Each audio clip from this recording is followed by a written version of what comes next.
The dense, emerald canopy of Zypherian's wild forests stretched endlessly above Sergeant Jake Talbot, casting dappled shadows over the mossy terrain. The air was heavy with the scent of alien flora, and the distant calls of creatures echoed through the vast expanse. Jake moved with purpose, his standard-issue plasma rifle slung over his shoulder, boots crunching softly against the leaf-strewn ground. The patrol was supposed to be routine, a simple reconnaissance mission to monitor wildlife migration patterns and ensure the safety of the newly established human colony. But when Jake's comm device crackled to life with an automated distress signal, his blood ran cold. The signal was alien in origin, the language an unfamiliar blend of sharp tones and fluid harmonics. "Civilians?" Jake muttered, scanning the terrain. "Out here?" Following the signal, Jake made his way deeper into the forest, the underbrush growing thicker and more treacherous. As he approached a rocky outcrop near the rushing sound of a river, he froze. Blood, a deep, shimmering blue, spattered the moss-covered rocks, trailing down to the water's edge. Nearby, crumpled against the base of a tree, lay an alien woman. She was unlike anything Jake had seen before. Her luminescent blue skin shimmered faintly in the dim light, and her silver hair fanned out like a halo around her head. A jagged wound ran down her leg, deep and oozing blood, the unmistakable mark of a Creole beast's claws. Her breathing was shallow, her eyes half-lidded with pain and exhaustion. Jake dropped to one knee beside her, assessing the situation. "Hey," he said gently, unsure if she understood his words. "You're gonna be okay." Her eyes fluttered open, meeting his. They were an otherworldly silver, filled with pain and a flicker of suspicion.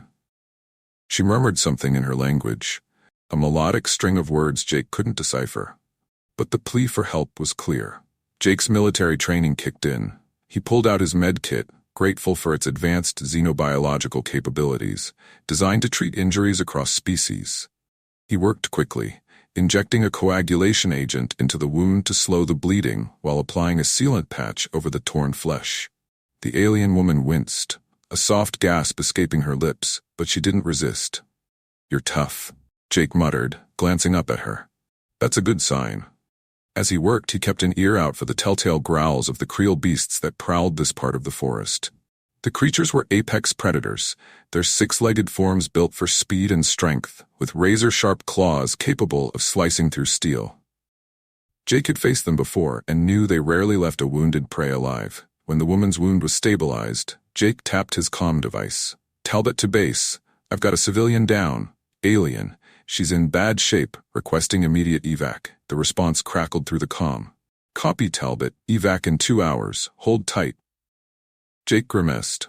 2 hours was a long time in the wilderness, especially with the Creole beasts nearby. He glanced at the woman, who was watching him intently now, her expression a mix of curiosity and guarded gratitude. "You've got some bad luck," he said, more to himself than her.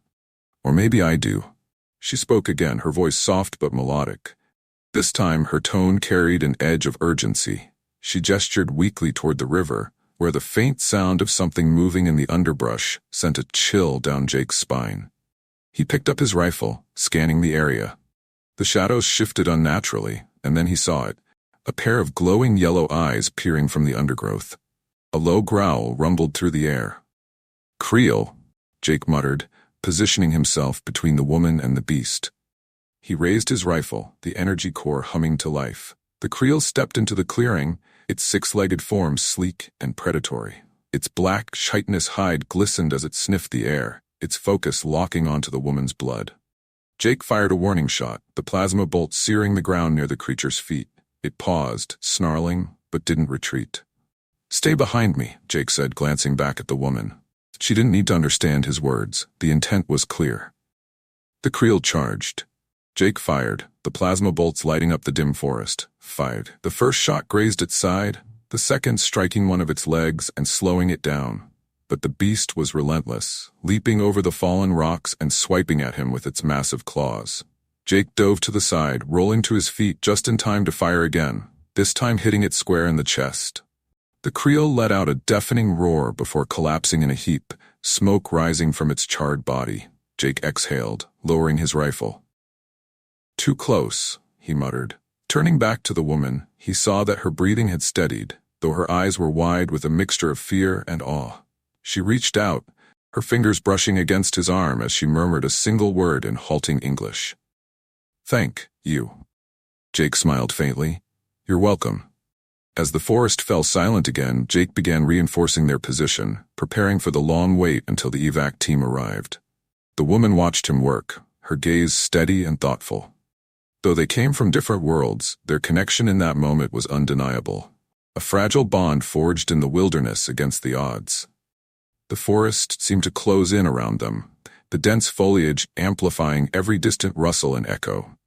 Sergeant Jake Talbot kept his plasma rifle within reach as he worked to fortify their temporary shelter, using fallen branches and scraps of material from his survival pack.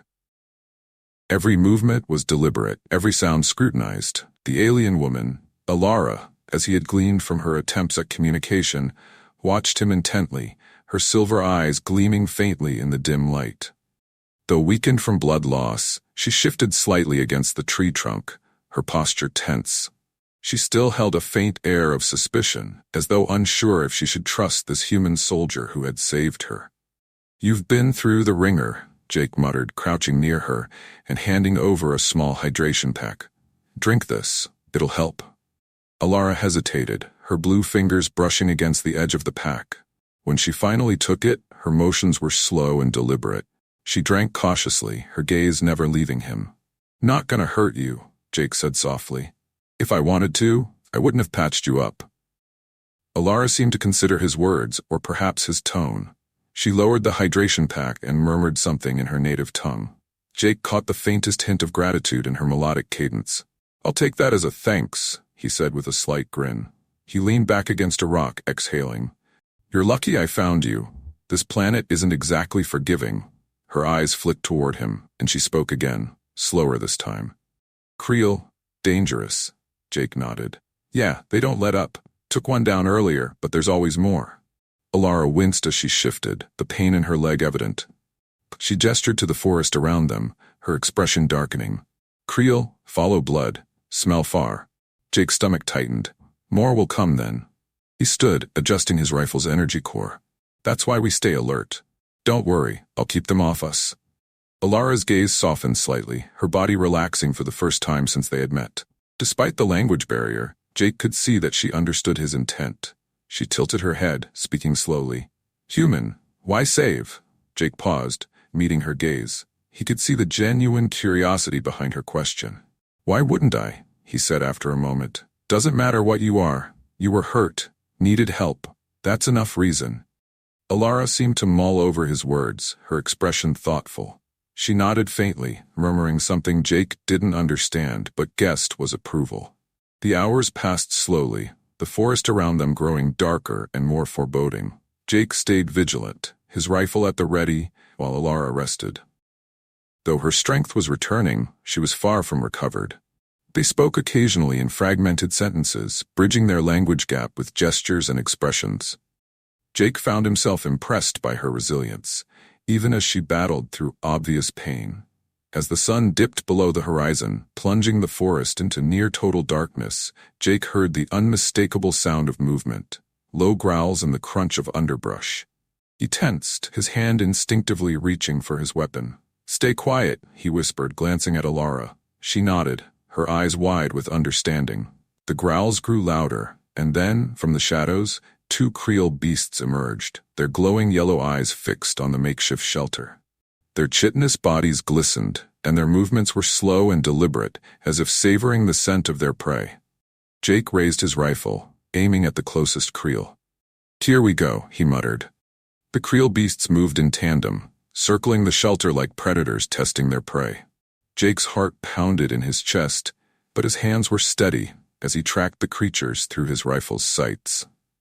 The first Creel lunged, its massive form hurtling toward the barricade. Jake fired, the plasma bolt hitting its shoulder and forcing it back with a shriek of pain. The second beast used the distraction to close the distance, its razor-sharp claws swiping at the barrier. Jake rolled to the side, firing again and striking its leg. "Damn it," he hissed, realizing the beasts weren't retreating. "They're not giving up." Alara, despite her injuries, reached for a jagged piece of rock beside her. Jake noticed and shook his head. Stay down. I've got this. But Alara didn't listen. Summoning what strength she had, she hurled the rock at the second creel, striking it across the snout.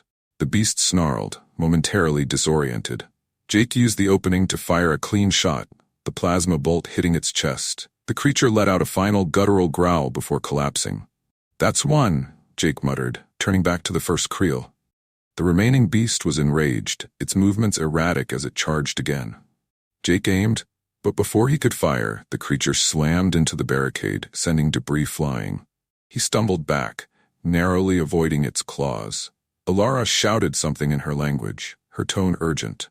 Jake didn't understand, but he saw her pointing toward the nearby river. He glanced at the rushing water, quickly piecing together her idea. You want me to drive it into the river? He asked. She nodded, her silver eyes blazing with determination. Jake steadied himself, firing a shot that grazed the creel's side. The creature roared and turned toward him, its predatory instincts locking on to the perceived threat. Jake began to back toward the river, firing sporadically to keep its attention.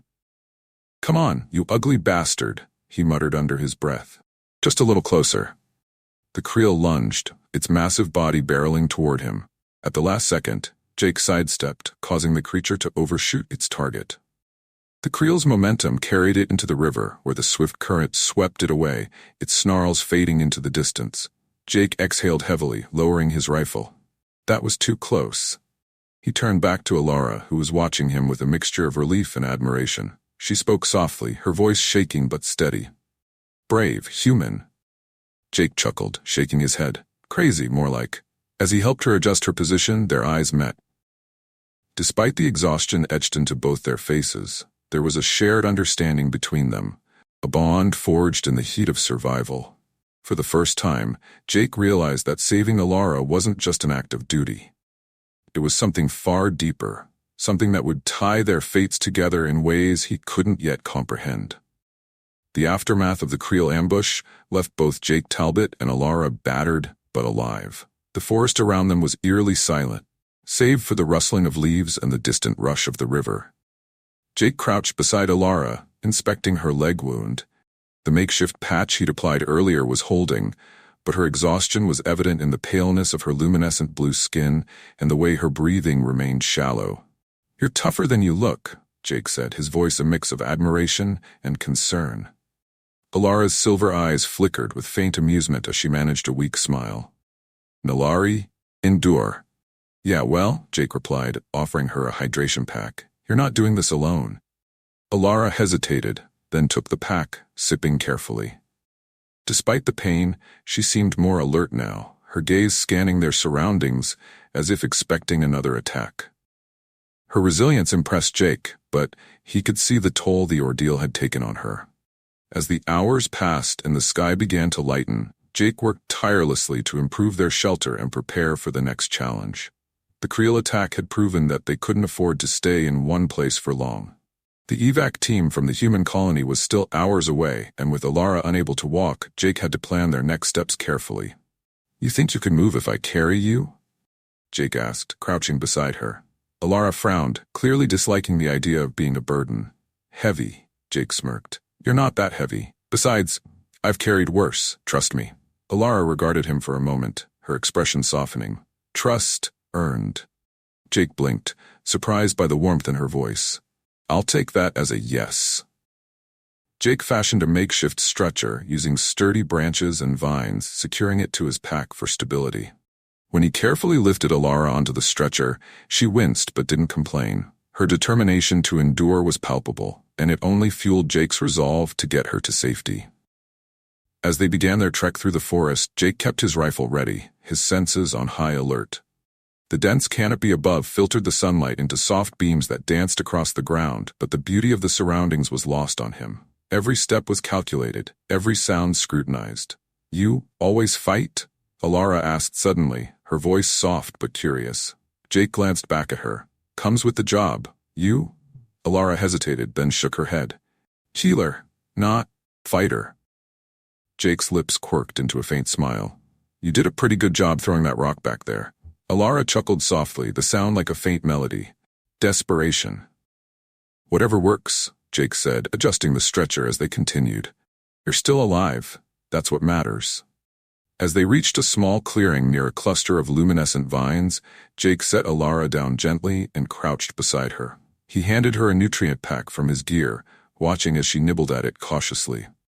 They spoke in halting sentences, their words piecing together fragments of each other's lives. Alara told him about her people, the Nalari, and their deep connection to the forests of Zypherian. She explained how the herbs she had been gathering were vital for her tribe's survival, used to heal wounds and ward off sickness. Why were you out here alone? Jake asked, frowning. You had to know how dangerous it was. Alara looked away, her expression pained.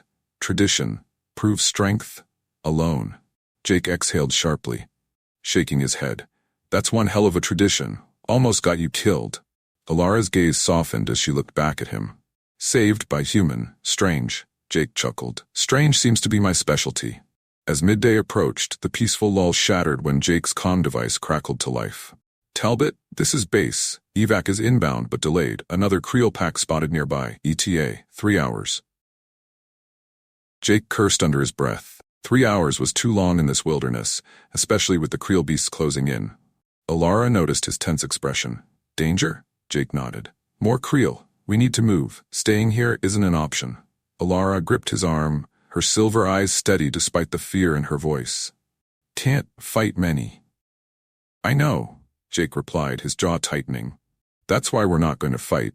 We're going to outsmart them. He glanced around the clearing, his mind racing. The luminescent vines caught his attention, their faintly glowing sap dripping onto the ground. Jake crouched to inspect them, his fingers brushing against the sticky substance. It smelled sharp and earthy, and an idea began to form. Can these mask our scent? He asked Alara. Her eyes widened in understanding. Yes, but not long.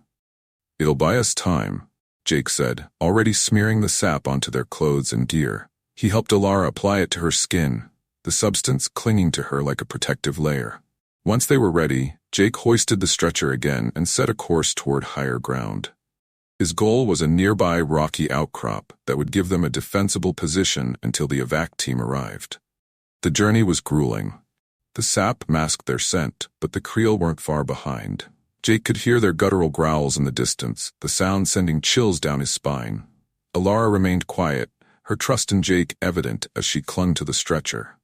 They reached the outcrop, just as the first Creel emerged from the trees. Jake set Alara down behind a boulder, positioning himself between her and the approaching beasts. Stay low, he said, his voice firm. I'll hold them off. Alara reached for a sharp stone nearby, her hands trembling but determined. Help, if needed. Jake glanced at her, his heart clenching. Let's hope it doesn't come to that. The Creel charged, their yellow eyes glowing with predatory intent. Jake fired, the plasma bolts lighting up the rocky terrain. One beast fell, but another took its place, its claws scraping against the boulders as it advanced. Jake's movements were precise, his training kicking in as he calculated each shot. When a Creel lunged at him, he sidestepped, firing a bolt that struck it in the side. The beast howled, collapsing to the ground. But the pack kept coming. Just as Jake's energy core began to run low, the sound of engines roared overhead. A human evac ship descended into the clearing, its weapons firing at the remaining Creel. The beasts scattered, retreating into the forest as the ship's spotlight illuminated the outcrop. Jake turned to Alara, a triumphant grin on his face. Our ride's here, she smiled faintly, her exhaustion evident. Human, good fighter. Jake helped her onto the ship, his heart finally beginning to steady as they lifted off. As the forest disappeared below them, Jake looked at Alara, their eyes meeting. You held your own out there, he said, his voice soft. Not bad for a healer. She chuckled weakly. Not bad for human. For the first time since their ordeal began, Jake allowed himself to relax. They were safe, for now. The evac ship soared over Zypherian's dense wilderness, its engines humming steadily as it made its way back to the human colony. Jake Talbot sat beside Alara, his eyes scanning her face for signs of distress. Her blue skin still shimmered faintly, though the color seemed dulled from her ordeal. She rested against the ship's wall, her breathing even but shallow. You doing okay? Jake asked, his voice soft. Alara opened her silver eyes, offering a faint smile. Better, thanks to you. Her words, though simple, carried a weight that Jake felt in his chest. He nodded, shifting in his seat as the ship's medical officer approached. The officer, a middle-aged man named Dr. Lanson, knelt beside Alara, running a diagnostic scanner over her injured leg. "Good work stabilizing her," Lanson said to Jake, his tone professional. "You might have a second career in field medicine." Jake grunted. "Not something I'd want to make a habit of." Lanson's scanner beeped, and he frowned. "Her wound is infected. The Creel's claws carry a venom that slows healing and can cause systemic failure if not treated. We need to get her to the colony medbay immediately." Alara winced at the mention of venom, her fingers gripping the edge of her seat. Jake leaned closer, his voice steady. "You'll be fine. We'll get you there in time." Her eyes flickered with uncertainty, but she nodded, trusting him. The ship landed at the colony's medical center, a sleek, high-tech facility nestled against the rocky cliffs of SciFi's central plateau. Medics rushed to meet them, transferring Alara onto a hover stretcher. Jake stayed close, his presence steadying her as they wheeled her into the medbay. Inside, the sterile white walls were a stark contrast to the vibrant wilderness they'd just left behind. Alara was placed in a treatment pod where a team of doctors and xenobiologists began working to neutralize the Creel venom. Jake stood outside the observation window, his arms crossed, watching intently. Dr. Lanson joined him, glancing through the glass. "She's lucky you got her out of there. Another hour, and the venom might have been irreversible." Jake exhaled, the tension in his shoulders easing slightly.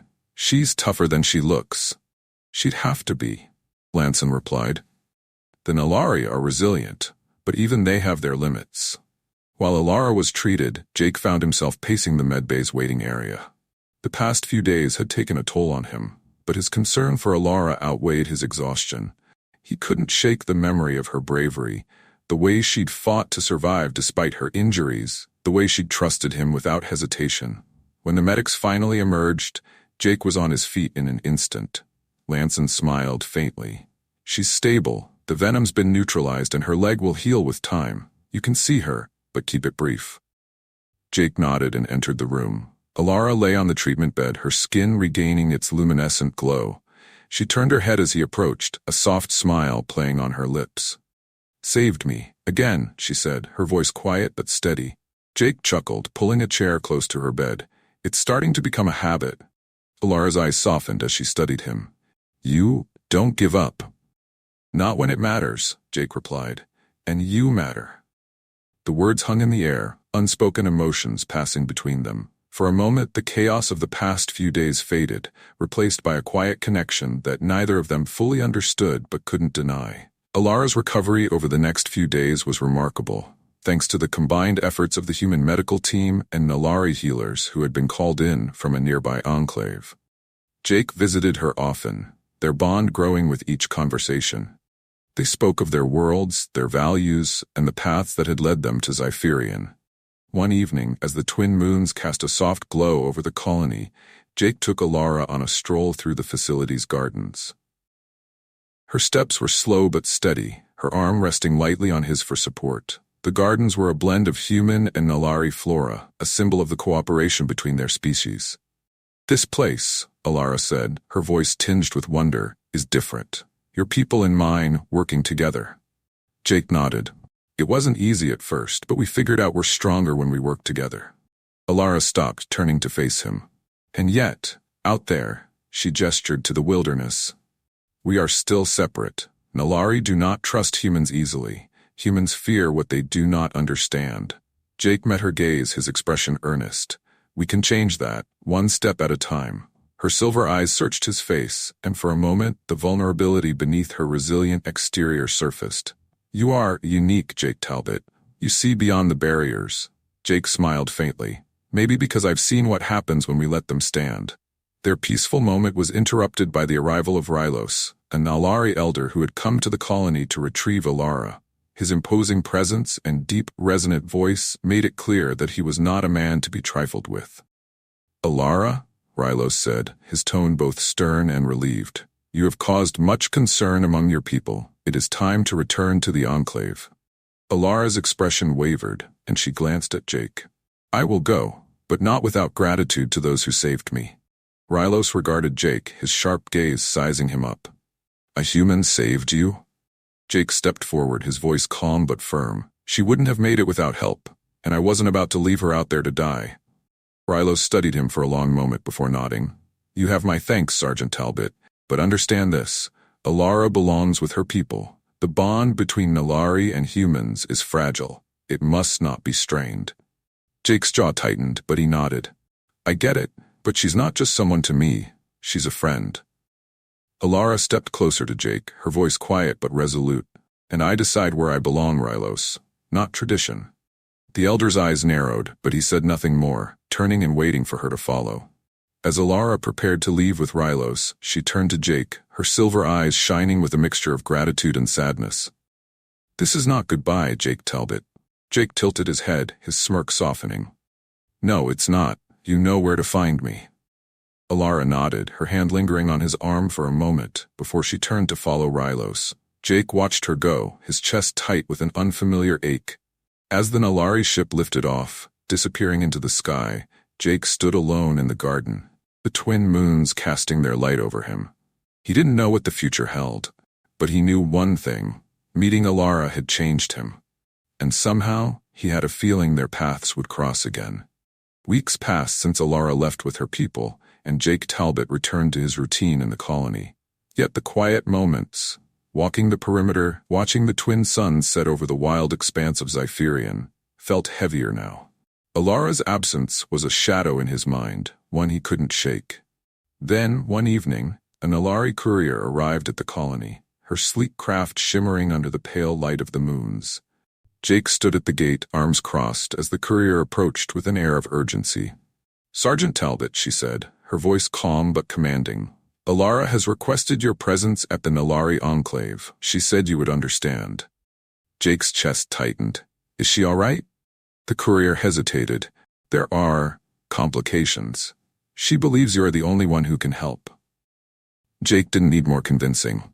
Within the hour, he was aboard the courier's craft, heading toward the Nalari Enclave, a hidden settlement nestled in the dense forests of Zypherian. The enclave was a sight to behold. Built seamlessly into the towering trees, the Nalari structures glowed faintly, their organic designs blending with the natural surroundings. As Jake disembarked, he was greeted by Elder Rylos, his expression as inscrutable as ever. Sergeant Talbot, Rylos said, his tone guarded. Your arrival was expected. Alara is insistent. Jake's eyes narrowed. What's going on? Rylos didn't answer directly. Instead, he gestured for Jake to follow. They walked through the enclave, the soft hum of Nalari energy fields filling the air. At the heart of the settlement, Jake saw Alara waiting for him. She stood beside a large circular platform adorned with glowing runes, her silver eyes meeting his with an intensity that sent a chill down his spine. Alara, Jake said, striding toward her. What's this about? Alara stepped closer, her voice steady but filled with urgency. Jake, I need your help. The Creel beasts have become more aggressive.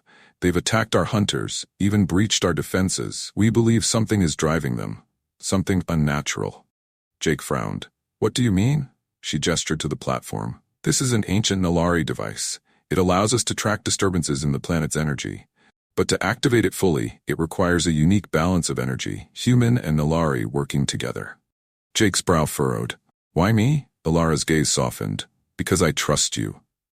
Jake stepped onto the platform beside Alara, her trust bolstering his resolve.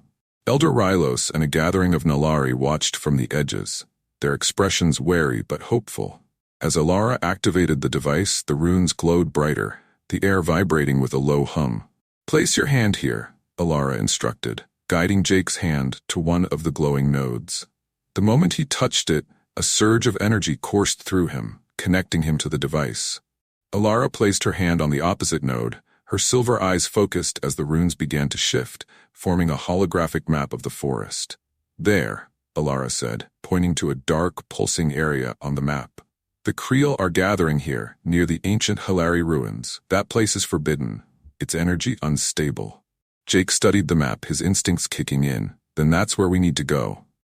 Elder Rylos stepped forward. You do not understand, human. The Hilari ruins are sacred and dangerous. To enter is to risk death. Jake met Rylos's gaze without flinching. So is sitting back and doing nothing. If the Creel are being driven by something there, we have to stop it. Alara stepped forward, her voice firm. I will go with him. Rylos frowned. This is not your fight, Alara. She straightened, her silver eyes blazing. It is my choice. The journey to the Hilary ruins was grueling. The dense forest grew darker and more oppressive the closer they got, and the signs of Creel activity were everywhere. Shredded trees, pools of shimmering blue blood, and a heavy, predatory silence. When they reached the ruins, Jake felt a chill run down his spine. The massive stone structures were covered in glowing runes, their light pulsating erratically. At the center of the clearing stood a massive energy obelisk, its surface crackling with unstable power. The Creel were there in force, dozens of them prowling the clearing, their glowing yellow eyes fixed on the obelisk.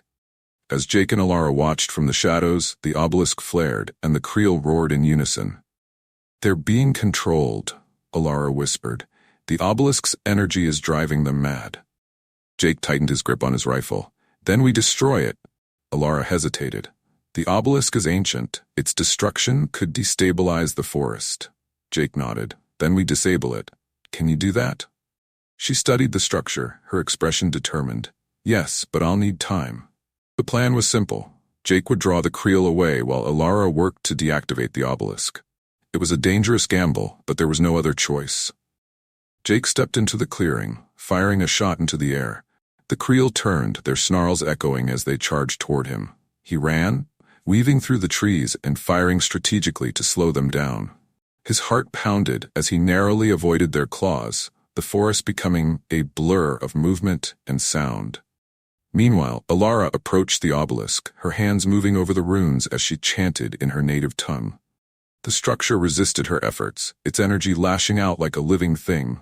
Sweat beaded on her forehead as she fought to stabilize it. Come on, Alara, Jake muttered under his breath, dodging another Creel swipe. Hurry up. Finally, with a surge of light, the obelisk's energy dimmed, and the Creel stopped in their tracks. They stood motionless for a moment before retreating into the forest, their snarls fading into the distance. Jake stumbled back into the clearing, breathing heavily. You did it? Alara nodded, her body trembling from the effort. We did it. Jake stepped closer, his hand resting on her shoulder. You're incredible. You know that? Alara smiled faintly, her silver eyes meeting his. I had a good partner. As they returned to the enclave, the Nalari gathered to greet them, their expressions a mix of awe and gratitude. Elder Rylos stepped forward, his stern demeanor softened. You have done what we thought impossible. The bond between our people is stronger because of you. Jake glanced at Alara, a faint smile tugging at his lips. Guess we make a good team. Alara's gaze softened, and for the first time, she allowed herself to truly smile. The best team. Under the light of Zypherian's twin moons, Jake and Alara stood together, knowing that their journey was far from over. But for now, they had earned their peace.